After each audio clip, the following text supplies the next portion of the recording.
नमस्कार। आकाशवाणी जयपुर अजमेर से प्रस्तुत हैं प्रादेशिक समाचार।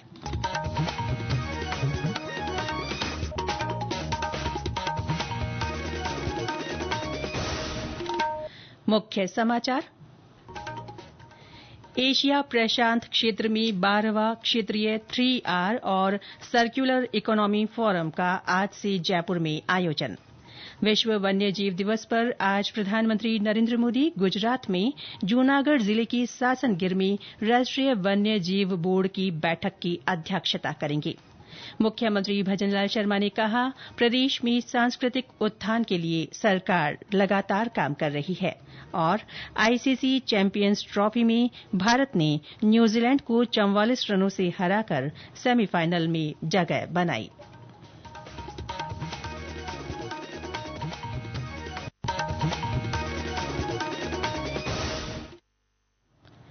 समाचारों के साथ मैं रितिका गुप्ता और अब समाचार विस्तार से।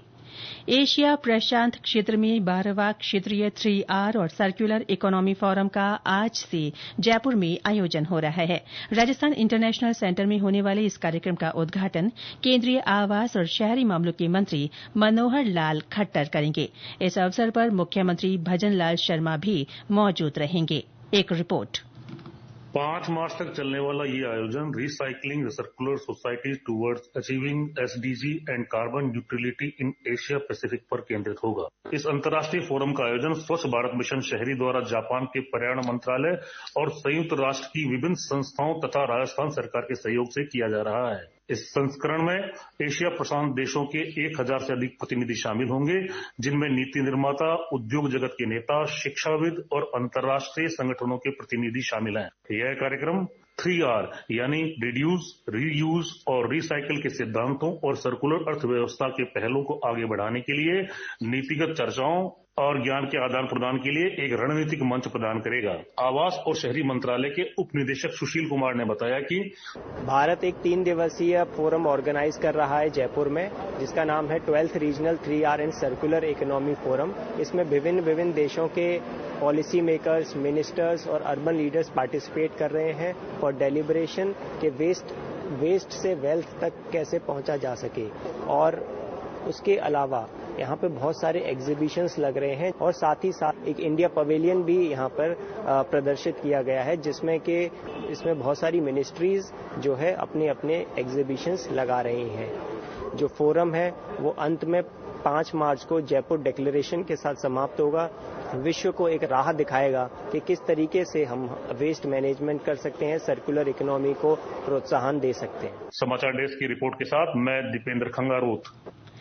गौरतलब है कि इस अंतर्राष्ट्रीय फोरम में 38 सदस्य देश, 15 केंद्रीय मंत्रालय, देश के सभी राज्य और केंद्र शासित प्रदेशों के साथ ही विभिन्न श्रेणी के व्यवसायी और 120 से अधिक विशेषज्ञ वक्ता भाग लेंगे। भारत में ये आयोजन दूसरी बार हो रहा है। इससे पहले 2018 में फोरम का आयोजन इंदौर में रखा गया था। विश्व वन्यजीव दिवस के अवसर पर आज प्रधानमंत्री नरेंद्र मोदी गुजरात में जूनागढ़ जिले के सासनगिर में राष्ट्रीय वन्य जीव बोर्ड NBWL की बैठक की अध्यक्षता करेंगे। बोर्ड में 47 सदस्य हैं, जिनमें सेना प्रमुख, विभिन्न राज्यों के सदस्य, इस क्षेत्र में काम कर रहे गैर सरकारी संगठनों के प्रतिनिधि, मुख्य वन्य जीव संरक्षक और विभिन्न राज्यों के सचिव शामिल हैं। प्रधानमंत्री स्वयं इस बोर्ड के अध्यक्ष हैं। ये बोर्ड वन्य जीवों और वनों के संरक्षण तथा विकास को बढ़ावा देने के लिए काम करता है। सुबह प्रधानमंत्री गिर नेशनल पार्क में सफारी पर जाएंगे और वन्य जीव गतिविधियों का जायजा लेंगे। इससे पहले कल श्री मोदी ने जामनगर में बंतारा पशु बचाव केंद्र का दौरा किया। उन्होंने सोमनाथ मंदिर में महादेव की पूजा अर्चना भी की। प्रधानमंत्री ने देर शाम सोमनाथ ट्रस्ट बैठक की अध्यक्षता की। राष्ट्रीय मानवाधिकार आयोग आज से नई दिल्ली में क्षमता निर्माण कार्यक्रम शुरू कर रहा है। विदेश मंत्रालय के सहयोग से होने वाले इस आयोजन में ग्लोबल साउथ के राष्ट्रीय मानवाधिकार संस्थानों के आला अधिकारी हिस्सा लेंगे। 6 दिन के इस कार्यक्रम का उद्देश्य मानव अधिकारों के विभिन्न आयामों और अंतर्राष्ट्रीय परिप्रेक्ष्यों के बारे में जानकारी देना है। साथ ही विभिन्न संस्थानों की ओर से अनुभव भी साझा किए जाएंगे। कोटपूतली बहरोड जिले के रामगढ़ गांव में 33,000 मेगावाट क्षमता के सोलर प्लांट का कल सांसद राव राजेंद्र सिंह ने शुभारंभ किया। केंद्र की कुसुम योजना के तहत स्थापित इस सोलर प्लांट से क्षेत्र के ग्रामीण इलाकों में बिजली आपूर्ति को बेहतर बनाने में मदद मिलेगी। इससे गांवों और ढाणियों तक बिजली पहुंचाने में सुविधा होगी और किसानों को भी सस्ती तथा निरंतर ऊर्जा उपलब्ध हो सकेगी। प्लांट से पैदा अतिरिक्त बिजली राज्य सरकार खरीदेगी, जिससे किसानों की आय में इजाफा होगा। ये समाचार आकाशवाणी जयपुर अजमेर से प्रसारित किए जा रहे हैं। प्रादेशिक समाचार बुलेटिन आप हमारे x handle @AIRnews_Jaipur, YouTube channel Rajasthan AIR news और फेसबुक AIR न्यूज राजस्थान पर भी सुन सकते हैं। साथ ही आप हमारी वेबसाइट newsonair.gov.in पर भी समाचार सुन सकते हैं और संबंधित फोटो तथा वीडियो देख सकते हैं। मुख्यमंत्री भजनलाल शर्मा ने कहा है कि प्रदेश में सांस्कृतिक उत्थान के लिए उनकी सरकार लगातार काम कर रही है। पाली के देसूरी स्थित गुड़ा मांगलियान में आयोजित एक धार्मिक आयोजन में मुख्यमंत्री ने कहा कि इस तरह के आयोजन से देश की सनातन संस्कृति मजबूत होती है। उन्होंने भारत की संस्कृति को दुनिया की सबसे पुरानी और वैभवशाली धरोहर बताते हुए कहा कि हाल ही में संपन्न महाकुंभ के जरिए दुनिया ने भारत की सांस्कृतिक विरासत की शक्ति को देखा और हमारी आध्यात्मिक उन्नति का संदेश पूरी दुनिया में पहुंचा। इस तरह के आयोजनों से देश की संस्कृति, देश का सनातन मजबूत होता है। ऐसे आयोजन से तुम्हारे मन के अंदर का जो भाव है वो प्रकट होता है। आने वाली पीढ़ी को वो विश्वास होता है कि हमारी संस्कृति हजारों सालों से इस तरह से हमारी संस्कृति दुनिया में सबसे अगर कोई मजबूत संस्कृति है वो हमारी संस्कृति है।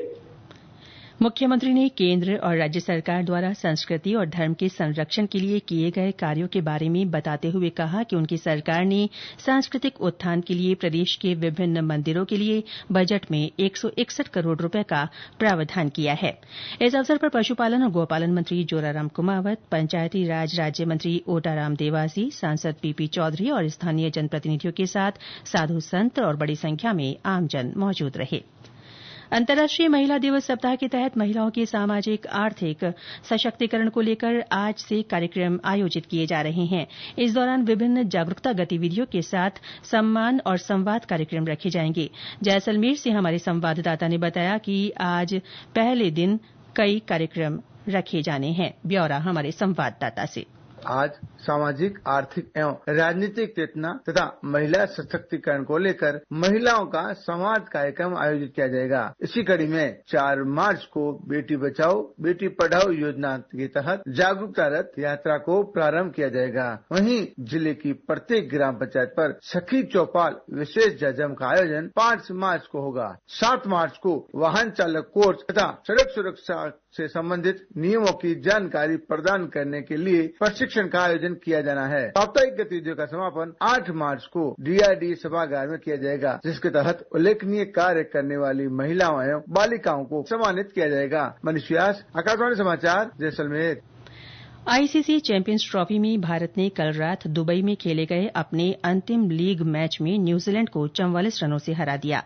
इस जीत के साथ ही भारत ने सेमीफाइनल में जगह बना ली है। न्यूजीलैंड ने टॉस जीतकर भारत को पहले बल्लेबाजी करने का न्यौता दिया। भारत ने 9 विकेट पर 249 रन बनाए। श्रेयस अय्यर ने महत्वपूर्ण 79 और हार्दिक पांड्या ने 45 रन की पारी खेली। जवाब में न्यूजीलैंड की टीम 45 ओवर 3 गेंद में 205 रन पर सिमट गई।